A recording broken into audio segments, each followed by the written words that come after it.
Hey! Magandang araw mga kasisid. Welcome back po sa aking channel at kung bago ka pa lang sa channel ko, syempre welcome ka. Kaya kung magustuhan mo ang video na to, huwag kalimutang mag-subscribe, i-like o i-share.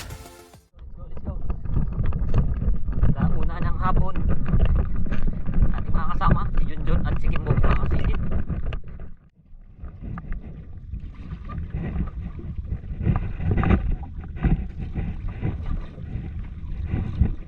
Okay, andar.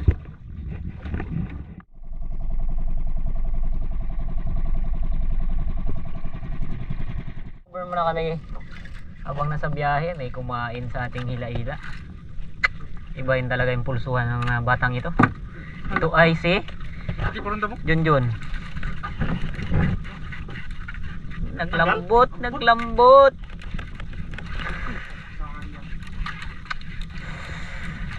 Wala. Sayang.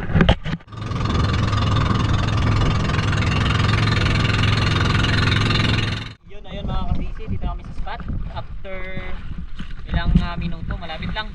Kaso lang medyo kunting alon lang naman. Ayan o. Kunting gulong puti-puti yung layag mga kasisi. Dito yan sa Barton. Kaya nawag nilang layag. Kasama ko si Robert at si Junjun.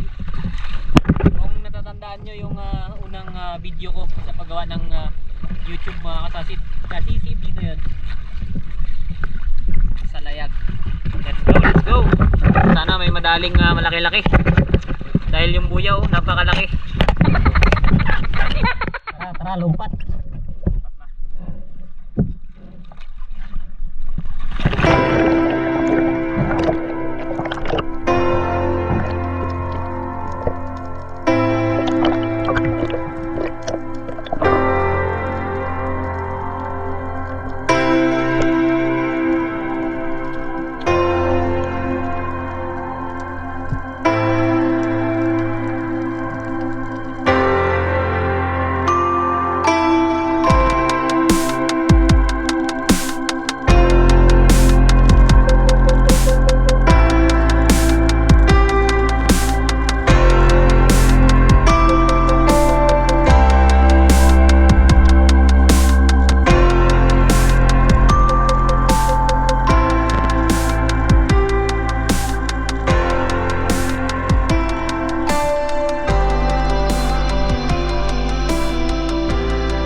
Isang magandang araw mga kasisid at ngayon po samahan niyo po kami. Kasama ko dito si Robert, Junjun mga kasisid. Dito yung mga friends natin sa San Vicente. Pumunta ako ngayon dito sa isla ng Albagin mga kasisid. At dito kami pumunta sa layag kung tawagin. Yung bato na lumutang na parang shark fin. Matulis yung dulo mga kasisid. Dito kami ngayon at eto, unang dive, napakaraming isda na nagpakita dito. Sari-sari na pwede nang mapana. Pero yung target ko dito mga kasisid ay isang tingalon kung tawagin o red bass. Good size na red bass ito. Ayaw lumapit, hindi ko ma-meet yung tamang distansya para kalabitan mga kasisid. Kaya hindi natin to pinilit dahil warm up dive pa lang. At yung sumunod na dive ko ay merong nakasilip sa akin na isang marble grouper. Hindi ko pa na-on yung camera, kaya umatras ako ng konti para i-on muna yung camera. At sakto naman pag pindot ko mga kasisid ay hindi umalis at nakatingin pa rin sa akin. Pero hindi ganong maaninag dahil medyo madilim yung butas na kanyang pinagtataguan. At ito yung first fish of the day mga kasisid, isang marble grouper. Dali!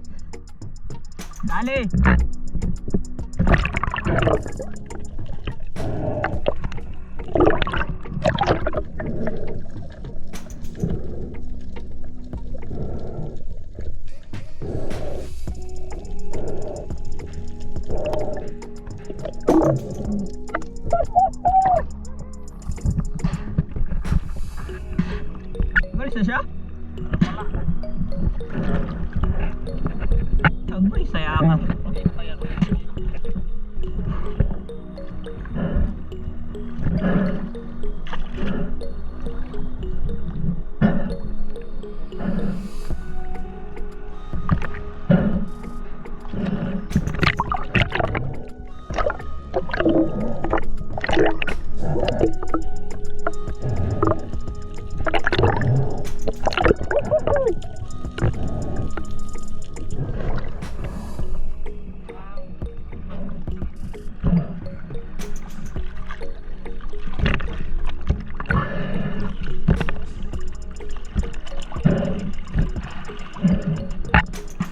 Subaybayan ha. At pagkatapos pa ilagay yung isda sa bangka mga kasisid ay sinilip ko ulit yung ibang mga butas. Pero wala na tayong nasumpungan. At paglingon ko sa aking kaliwa, merong slender unicorn na palangoy-langoy malapit lang sa akin. Kaya nag-aim agad ako ng isa, yung good size. At ito yung naging pangalawang isda natin mga kasisid, isang slender unicorn.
At dahil hindi pa rin umaalis yung mga kasama ng slender unicorn mga kasisid ay binalikan natin. Baka sakali na makapana ulit tayo dahil malalaki na talaga yung suran na to. Talagang good size na para ihawin. At mga kasama niyang lumalangoy dito ay surgeon fish o yung mga labahita, pero hindi natin yung target. Doon talaga tayo sa suran mga kasisid. At ito ang nangyari. Pagkalabit, gitnang gitna yung pagkakatama. Ito yung pangalawang surgeon fish natin sa araw na ito mga kasisid.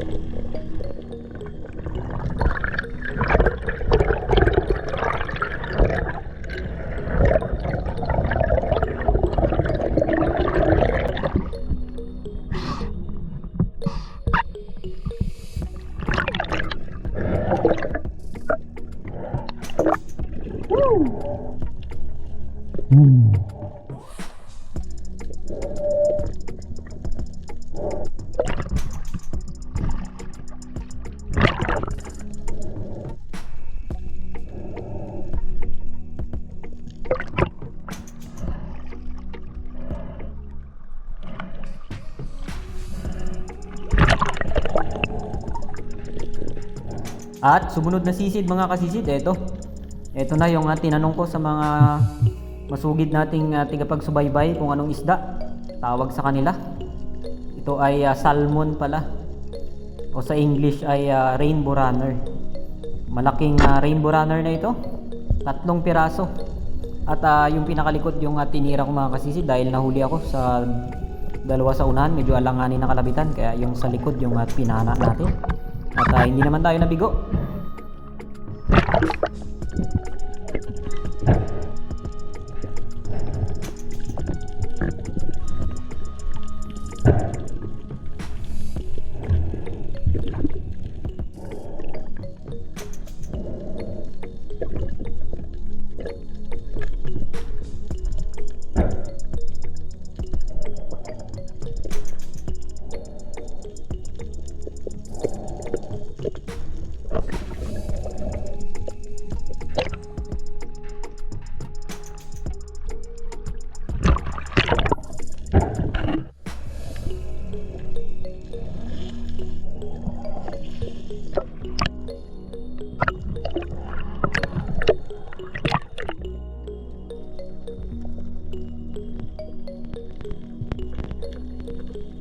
At sumunod na sisid mga kasisid, merong lifty na nagpakita sana, kaya lang biglang pumasok sa bato.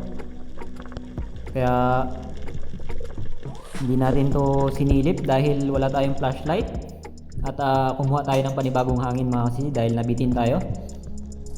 At nung binalikan ko, dito ako sa may kabila dumaan at hindi ako nagpakita agad.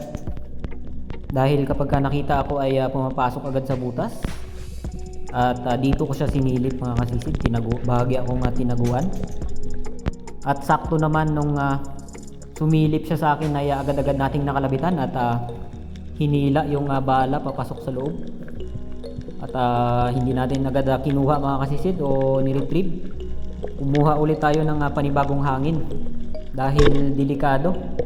Kapag bitin na sa hangin ay pipilitin pa nating kunin agad ay baka kung anong mangyari.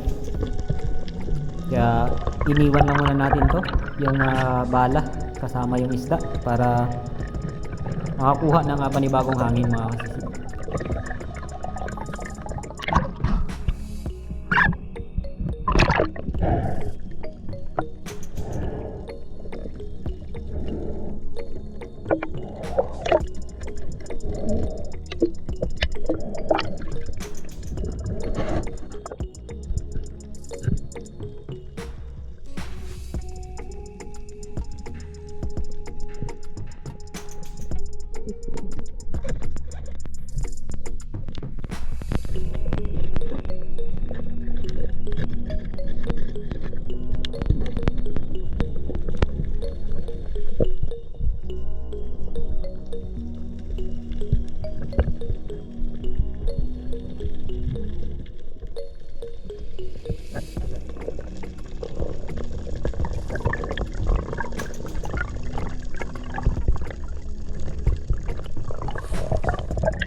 At dahil napagod tayo sa huling dive mga kasisid ay pumunta muna tayo sa gilid para makapag-relax. At pagdating dito sa tabi ay maraming needlefish o balo. Ito sana yung target ko dahil merong malaki, kaya lang mailap. At nung meron ako nakitang salinga ay nag-change target agad tayo mga kasisid dahil yung salinga na ito ay malaki na. Saktong-saktong pang-ihaw na ito, kaya hindi natin pinalagpas, pinalabitan na natin to. At ito yung naging huling isda natin sa araw na ito mga kasisid dahil palubog na nga yung araw. Hapon na kami pumunta dito, saktong quick dive lang dahil wala kaming ulam, ay kumuha muna kami ng pang-ulam. At habang pabalik ako sa bangka mga kasisid, shoutout muna tayo: Jeffrey Borja from Butuan City, Kasumpang Family, Butch, Ellen May, Mayo Chel, Agustin Elisis, Glenn Olaso, Jonathan Ibardoni from Kagamutan Gamay, Northern Samar, Dennis De La Cruz from Naik Cavite, Eric Jimenez, Kurt Cyril ng Bamban, Nueva Vizcaya, Freddy Servando ng Inigan, shoutout po sa inyo, Jegs Abrenica and family from Saraya, Quezon Province, Madinancel from Makati City, Leonor Perenya, Eric Principe, Oliver Berliao, Matandang Espiro, Biqueso family from Panglao, Bohol, and Kayadong family. Yun, maraming salamat po. At sa gusto po magpa-shoutout, huwag po kayong mahihiya, mag-comment lamang po kayo at kung saang lugar kayo naroroon mga kasisid. Maraming salamat. God bless us all. Ha? Wala? Wala na tira? Dala ka dala reserva?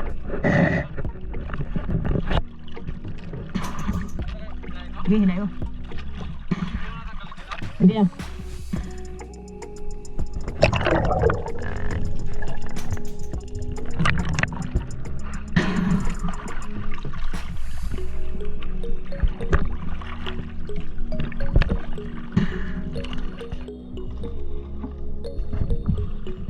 Naputol yung bira-bira.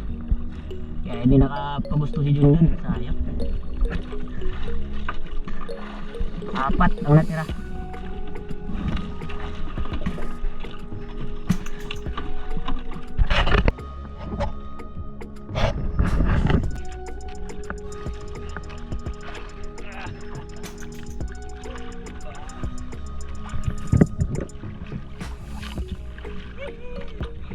Thumbnail ba?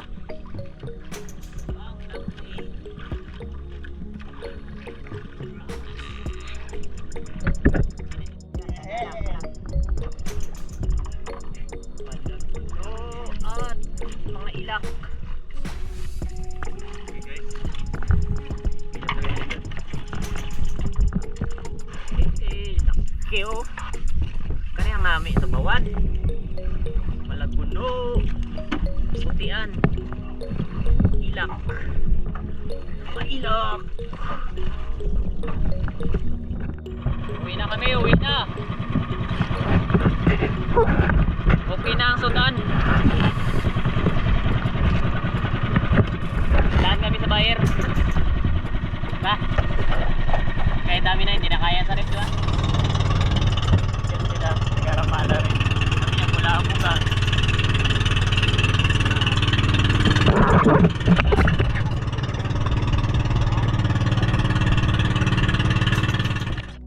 Ayun, dito na kami sa barrio. At dahil hindi namin ito ma-preserve, try naming ibenta yung lubahan dahil hindi rin namin ito mauulam. Napakaraming pwedeng iulam dito mga kasisid.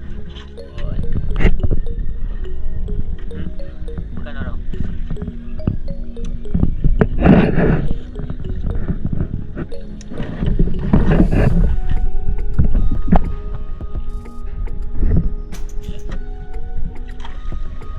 Painumin mo ng maraming water.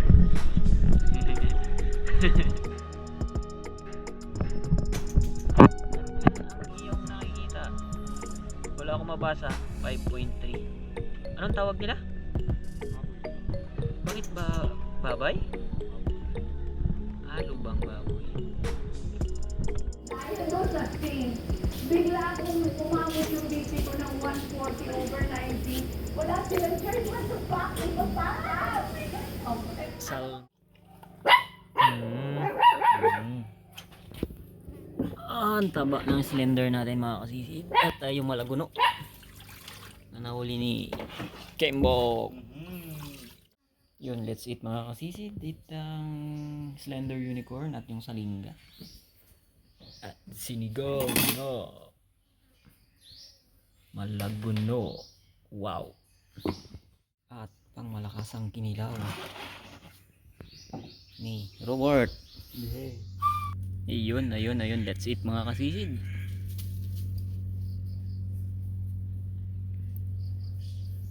Slender unicorn na inihaw, ulo ng malaguno, at yung salinga na nahuli natin. Inihaw din. Yun. Let's eat.